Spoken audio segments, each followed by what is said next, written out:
What is up, YouTube? Okay, this is part 3 of how I like to carry some blades, and I left off showing off a California auto, and that's the neck sheath that came in. So there's one quick look at how I like to carry one auto, and I'll go up to the tabletop review or tabletop and show you the other autos and some other small knives and how I like to carry them, because all these small knives get used more than my big knives. So I have never carried or opened the Frenzy in public, out at work or anywhere, and I don't plan on showing this knife off to anyone except for on video and maybe in the back hallway somewhere for friends, you know, check out this.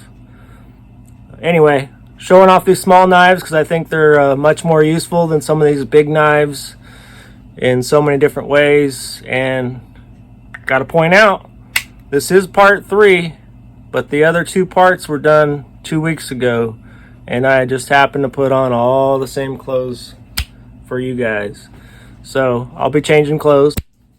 Told ya. So today, September 23rd, a Thursday, but I gotta ask. You remember when it first started, September? It was only a couple days ago. So you guys haven't been partying that hard, have you? All right, let's get up to tabletop review or tabletop close-up. Show these off, the goods and the bads, the pros and the cons.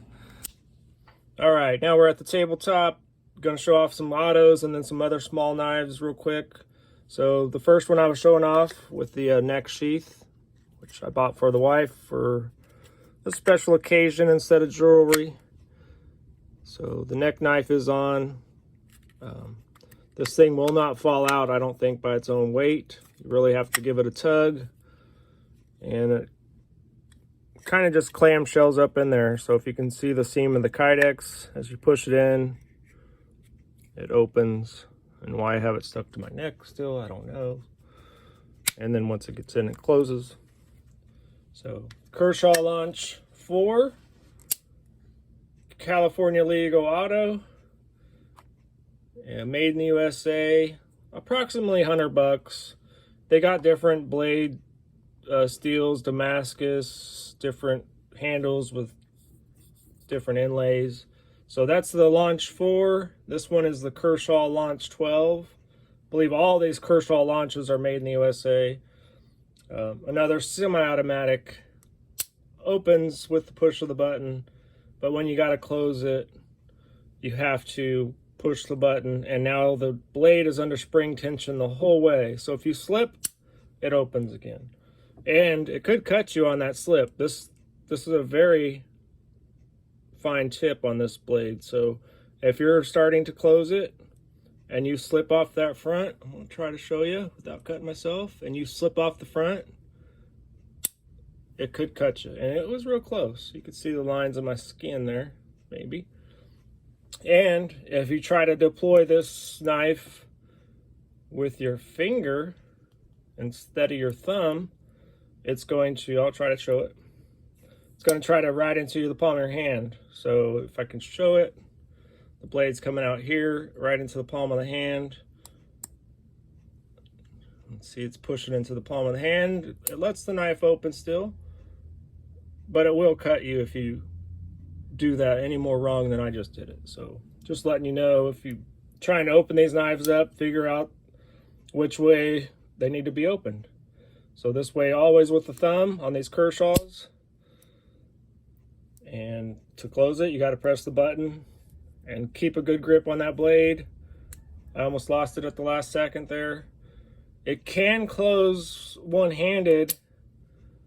Let's see if I could show this on. I might have to change the angle, but I have to do this for the camera angle. So if you were to have your belt on a nice stiff spot on the side of your body, you could push this up against your belt and close one-handed up against your body, but not the easiest way. And to open these Kershaws, you pretty much have to have enough pressure to push the button as it takes to hold the blade. So I've tried to lose the blade in hand, but pretty much if you have enough pressure on your finger to push the button, you got enough pressure to hold the knife. once it does open. So as light as possible, I'm going to just try to open the knife without holding onto the blade. And it's a very hard button to push. So that means you're going to have a grip of the blade by the time you push it. So it's kind of cool how they safetied that out, automatic. You know, I don't know if that's how long they got that to work, because any more stronger on the flip and it's flying out of hand. It just has a lot of torque once it does pop, but not enough versus the lock they put in here. So thought that was a cool feature. So Kershaw launch 12 and a Kershaw launch 4. So I said I consider these semi-automatics. So these are both of my wife's, the green ones. And then I wanted an automatic, so I was looking around, saw H&K, and they got a no compromise. Get that glare off there. No compromise. So I said, hey, I might give them a try. So HK, Heckler and Koch. I know it does. That's how everyone says it. Heckler and Koch, like Coca-Cola almost. So they're made by Hogue in the USA. Hogue makes a lot of those gun handles, gun parts. They got their own line of knives. They make knives for SIG, HK, a bunch of different people. So loving the Hogue. They're just branching out into the knife world, huge. Mostly, I think almost everything I've seen of Hogue is USA made, so that's a big bonus. So this one here, HK Micro Incursion, a 1.95 inch clip point, matte black aluminum handles. Now this to me is a full automatic. Keep it on camera there, because when I push the button, it goes out, and when I pull the button, it comes in. Now, just since I've been filming, I just had my coffee, still early in the morning, my hands have been sweating like crazy. It's not even that hot out.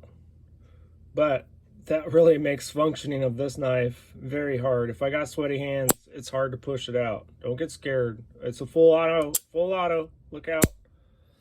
All right, went crazy for a minute there. But anyway, you can see, maybe you can see sweat on the blade or on the handle, and that makes pushing this very hard once you get it slick. So maybe some duct tape or some grip tape on here, some skateboard tape or whatever. But anyway, a full automatic, because you don't have to touch the blade, and if you got sweat, you can't open it. Sorry about that.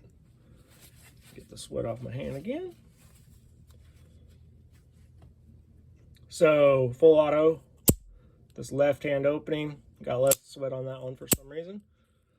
It's a pretty stiff button, and it's got a long way to travel. So right here, I'm already sliding the handle forward, and I'm losing my grip, so then I have to re-grip to get the button. And again, I'm pushing the blade or the handle forward with all my sweat in my hand, and then it loses, I don't have any more push in my thumb. I have nowhere else to go. So it's a kind of a difficult one with sweaty hands, but it is definitely fully automatic, where you don't have to touch the blade to put it away. So I don't have to touch the blade. It's not under spring tension while I'm touching the blade or anything. So that to me is much more safer than these ones. My wife was pretty timid putting these away for a while because they're under tension and they like to fly back open. So with these, definitely pretty cool, but I'm going to show off the cons to this. The pro is it's fully automatic. You don't have to touch it. But with the out the front OTFs, these ones I don't know are side ones, and I'm seeing all the shit on the blade now. So anyway, out the front, the lockup is not as good as the other ones. So you can hear this, listen. So that's the blade wobble, just because that's the nature of the beast, I guess, of out the front. I don't have anything to compare these to other than themselves and regular knives. See, I can't get that to go, sweaty hands. But it's a perfect little fifth pocket knife.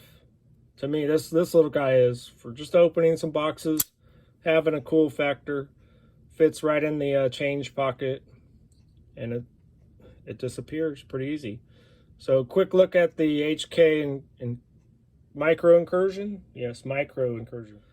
So HK and then I showed you that wiggle. But look at these Kershaws. The lockup on these suckers, there's no movement. You can't hear nothing. There's nothing. The lockup is superior on these ones, for sure. But you have to be careful putting it away. So there's a pro and con for both. I'm not sure if all autos lock up like this, out the sides, because this is a lockup that you'd want for sure, versus the out the fronts. I heard a lot of out the fronts are wiggly like this, and there's nothing you can do about it. It's the nature of the beast. You get the ease of use with a little bit of a con of, yeah, it's not that hard. It's sweaty hands, but you can see it. It's a hard button. You see my thumb. So anyway, I don't give it a pro or con for being hard. I have nothing to compare it to. I want it to be hard so it doesn't just pop out in pocket. I will show that real quick. Piece of cloth. So if you're just walking around and it's in your pocket, let's do 2 pieces. And it accidentally deployed. Come on, get that. You might have to explain why you got vasectomy. So quick look at the California autos. I'm gonna have to clip this together, show it off. Kershaw's HK. There's tons of California autos. There's a ton of autos out there today's market. Some are outrageous, but you know, if you're having a little fun, can keep it under $100 or your budget. It could be $50. Definitely fun. You know, is it a necessity? No, but I like it. So I'm going to show off some other small knives and how we like to carry, because you know those are the most useful knives. All right, real quick. Psych. Okay, this video is getting too long, so I'll have to make a part 4. Let me have a little fun here and scratch.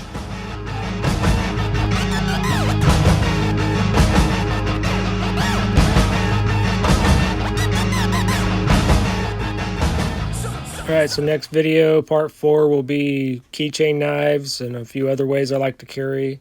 So definitely want to thank you for subbing and liking, commenting, all that good stuff. We'll see you next Thursday. Watch your 6 and have a good one out there. Later.